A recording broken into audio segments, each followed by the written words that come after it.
শুভ সকাল সকলকে। আজ রবিবার, ঘড়িতে বাজে এখন বেলা 2:30। বিগত কিছু সপ্তাহ ধরে সোম থেকে শুক্র অফিসের কাজ, আর শনি রবি হলেই পুজোর কেনাকাটার জন্য দৌড়ানো, না হলে ঘরের কাজ। এই নিয়ে দুজনে এত ব্যস্ত হয়ে পড়েছিলাম, নিজেদের জন্য আর সময় বের করে উঠতে পারছিলাম না। তাই বেশ কিছুদিন ধরেই ভাবছিলাম, কাছে পিঠে যদি এমন কোনো জায়গা থাকে যেখানে গিয়ে কয়েকটা ঘন্টা সময় কাটানো যাবে, তাহলেও উইকেন্ডে একটা দিন সময় বের করে ঘুরে আসবো। তা এই প্রস্তাব সৌরজিতের কাছে রাখতে অনেক ভেবেচিন্তে বলল, চলো দুজনেই আমরা বিরিয়ানি খেতে খুব ভালোবাসি। কলকাতায় আর্সেলানের বিরিয়ানি তো অনেক খেয়েছি, এবার না হয় ব্যারাকপুর যাই দাদা বৌদির বিরিয়ানি খেতে। আর সামনেই ব্যারাকপুর ক্যান্টনমেন্ট এরিয়ার মধ্যে একটা ভালো ঘাট আছে, সেখানেও একটু ঘুরে আসবো। প্রস্তাবটা শুনে মন্দ লাগলো না, তাই আমিও এক কথায় রাজি হয়ে গেলাম। সত্যি কথা বলতে ইউটিউব খুললেই ফুড ব্লগগুলো এত দাদা বৌদির বিরিয়ানির কথা শুনেছি, বহু দিনের ইচ্ছা ছিল নিজেরা একবার গিয়ে খেয়ে দেখবো সত্যি কতটা ভালো। তাই আজকে যখন সে সুযোগ এলোই, ভাবলাম এটা আর হাতছাড়া করা যাবে না। সল্টলেক থেকে ব্যারাকপুরের দূরত্ব সড়কপথে খুব একটা বেশি নয়, এই 27 কিলোমিটার মতো। কিন্তু মুশকিল হচ্ছে যে পথ ধরে ব্যারাকপুর যেতে হয়, সেই পথে এত সিগন্যাল আর এত ট্রাফিক থাকে যে পৌঁছাতে 1 ঘন্টারও বেশি সময় লেগে যায়। তবে আমার মনে হয় হাতে যদি সময় থাকেই, বাই রোডে যাওয়ার চেয়ে ট্রেনে যাওয়াই বরং অনেক বেশি সুবিধাজনক। ব্যারাকপুরে আজ হয়তো আমরা প্রথমবার যাচ্ছি ঠিকই, তবে এই রাস্তাটা কিন্তু আমাদের বহু পরিচিত। বহুবার এই রাস্তা ধরেই আমরা রিষড়াও গেছি। আজকে যদি আমরা রিষড়ায় থাকতাম, তাহলে হয়তো অর্ধেক সময়ের মধ্যেই গন্তব্যে পৌঁছে যেতে পারতাম। কারণ রিষড়া ঘাট থেকে ভটভটি করে নদী পার হলেই খড়দা ঘাট, আর খড়দা থেকে সড়কপথ বা রেলপথে 1-2 স্টপেজ গেলেই ব্যারাকপুর।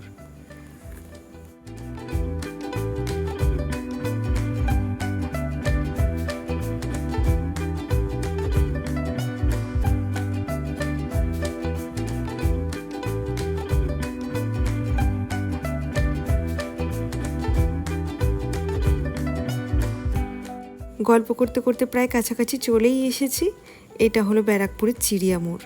গুগল ম্যাপ ধরে চললে আর মাত্র 4-5 মিনিটের অপেক্ষা।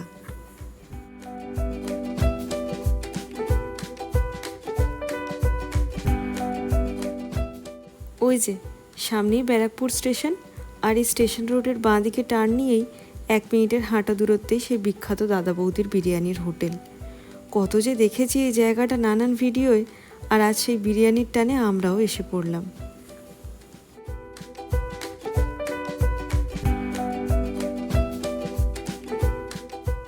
অবাক করা কাণ্ড দেখো, গাড়ি করে এখান দিয়ে যাওয়ার সময় লাইনটা দেখে ভেবেছিলাম এটা বোধহয় টেকঅ্যাওয়ে লাইন, কিন্তু না, এই লাইনে যারা দাঁড়িয়ে আছে সবাই নাকি ভেতরে বসে খাওয়ার জন্য দাঁড়িয়ে আছে। বাবা, জীবনে প্রথমবার এরকম বোধহয় লাইনে দাঁড়িয়ে বিরিয়ানি খাবো, এও এক নতুন অভিজ্ঞতা। আমাকে লাইনে দাঁড় করিয়ে সৌরজিৎ গেছিলো একটু দোকানের সামনের দিকটায় ভিডিও করতে। এমনিতেই রাস্তার ধারে দোকান, তার মধ্যে আবার দোকানের সামনে এরকম 6-7টা হাঁড়ি ভর্তি বিরিয়ানি, ভাবা যায়? একটা সময় হয়তো কেউই চিনত না এই বিরিয়ানির দোকানটি, কিন্তু আজ সেই দাদা বৌদির বিরিয়ানি এতটাই বিখ্যাত যে তার শাখা আজ ব্যারাকপুর সহ ছড়িয়ে পড়েছে খড়দা, সোদপুরের দিকেও।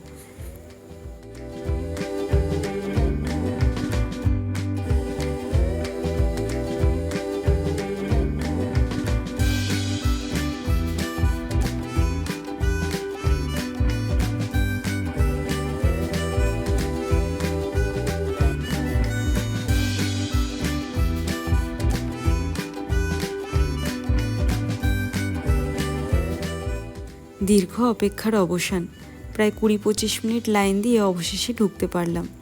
এই হোটেলটায় 3টে ফ্লোর, তা আমরা আর নিচটায় বসলাম না, দোতলায় চলে এলাম। বিরিয়ানি ছাড়াও এখানে বেশ কিছু ভালো ভালো স্টার্টার আইটেমও আছে। ইচ্ছা ছিল একটা ফিশ ফ্রাই অর্ডার করার, তা দাদারা বলল আজকে মাটন চপসটা নাকি স্পেশাল, তাই 1 প্লেট এটা অর্ডার করলাম। আর সাথে অর্ডার করেছি লাচ্ছা পরোটা, 1 প্লেট পাহাড়ি চিকেন আর স্পেশাল মাটন বিরিয়ানি।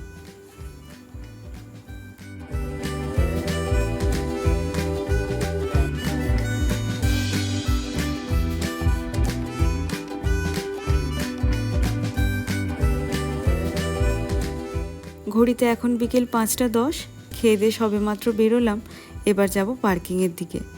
সত্যি কথা বলতে এই দাদা বৌদির বিরিয়ানি অনেক পুরনো হোটেল, বহু ফুড ব্লগার এসে এখানে খাবারের রিভিউ ভিডিও বানিয়েছে। তবে একজন প্রকৃত বিরিয়ানি প্রেমী মানুষ হিসেবে যদি বলতেই হয়, তাহলে আর্সেলান আর দাদা বৌদির মধ্যে কোয়ালিটির দিকে আজও আর্সেলান এগিয়ে। শুরু থেকেই আমাদের প্ল্যান ছিল দুপুরে এখানে লাঞ্চ করে বিকেলের দিকটায় একটু সামনে মঙ্গল পাণ্ডে পার্কটার দিকে একবার যাব। আসার আগে গুগলে সার্চও করে দেখেছিলাম 6টা অবধি পার্কটা খোলাই থাকে, কিন্তু লাঞ্চ করতে যে এত দেরি হয়ে যাবে তা তো আগে জানা ছিল না। তাই গাড়িতে উঠে প্রথমটাই ভাবলাম সোজা বাড়ি চলে যাই, কিন্তু যতই মুখে বলি না কেন মন কিছুতেই সায় দিচ্ছিল না। তাই ভাবলাম এলাম যখন একবার গিয়েই দেখি। এই মঙ্গল পাণ্ডে পার্কটি ব্যারাকপুর ক্যান্টনমেন্ট এলাকার অন্তর্গত। আর এই ব্যারাকপুর ক্যান্টনমেন্ট ভারতের প্রথম ক্যান্টনমেন্ট যা ব্রিটিশরা তৈরি করেছিল।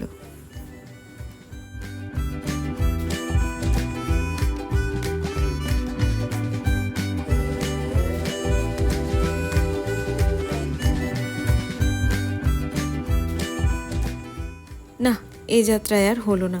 পৌঁছাতেই 5টা 50 বেজে গেছিলো। এমনিতেই সন্ধ্যা নেমে আসছে, তার মধ্যে হাতে ওইটুকু সময়। মেয়েটাও আজ সারাদিনে একটু শুতে বসতে পারেনি ঠিক করে, দেখলাম ও একটু ঘ্যান ঘ্যান করছে। তাই আর এদিক ওদিক কিছু না ভেবে গাড়ি ঘুরিয়ে বাড়ির দিকে রওনা দিলাম। আজ যে উদ্দেশ্য নিয়ে এসেছিলাম তার সবটা পূরণ না হলেও দাদা বৌদির বিরিয়ানি খাওয়ার ইচ্ছেটুকু পূরণ হলো এই অবধি। এদিকে রাস্তায় আস্তে আস্তে দেখলাম আরজি করের তিলোত্তমার বিচারের দাবিতে বেশ কিছু মানুষ প্রতিবাদের মশাল জ্বালিয়ে রাস্তায় নেমেছেন। প্রত্যেকটা মানুষের মধ্যে যে মনুষ্যত্ববোধটা জেগে উঠেছে সেটা যেন সব সময় বজায় থাকে এই আশায় রাখি। যাই হোক, ভালো মন্দ সব নিয়ে জীবনের পথ চলা। চলো, এই সাথে আজকের ভিডিওটাও এই অবধি রাখি। ভিডিওটা কেমন লাগলো অবশ্যই জানিও। ভালো লেগে থাকলে একটা লাইক করে দিও। আর চ্যানেলে নতুন হলে ছেড়ে যাওয়ার আগে অবশ্যই চ্যানেলটাকে সাবস্ক্রাইব করে আমার পাশে থেকো। Thank you.